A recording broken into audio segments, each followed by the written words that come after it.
Des explosions, des tirs et les sirènes qui avertissent du danger. Images filmées par un habitant du Nagorno-Karabakh.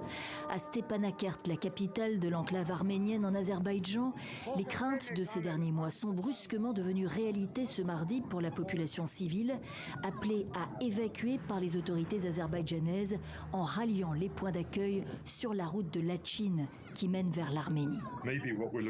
Ce à quoi on assiste, peut-être, est une action militaire limitée pour contraindre des milliers d'Arméniens à fuir l'Arménie. Le président Aliyev atteindrait ainsi son objectif de prendre contrôle du Haut-Karabakh sans trop d'effusion de sang, mais c'est encore tôt pour l'analyse. Avec les tirs, les deux pays ennemis ont enchaîné les déclarations.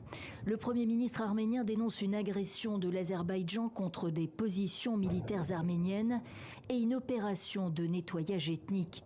Une opération antiterroriste selon Bakou.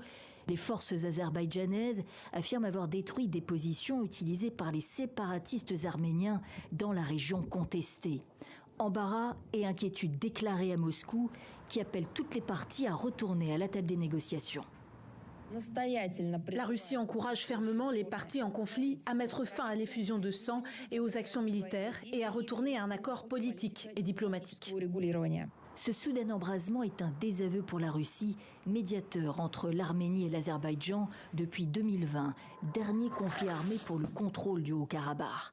L'Arménie a perdu des territoires. Moscou a échoué à convaincre les deux parties de passer de la trêve à la signature de la paix. Seul un retrait inconditionnel et total des forces séparatistes arméniennes et la dissolution du régime de Stepanakert permettrait la paix, insiste l'Azerbaïdjan ce mardi. À Erevan, le Premier ministre dément toute implication arménienne au Nagorno-Karabakh. Je tiens à préciser que l'Arménie n'est en aucun cas impliquée dans une quelconque opération militaire et je réaffirme que la République d'Arménie n'a pas d'armée dans le Haut-Karabakh. Devant le siège du gouvernement, des centaines de manifestants étaient rassemblés ce mardi après-midi. Le Premier ministre arménien dénonce des appels à coup d'État. L'opposition a appelé ses partisans à se mobiliser contre celui qu'elle accuse d'être responsable de la défaite face à l'Azerbaïdjan il y a 3 ans.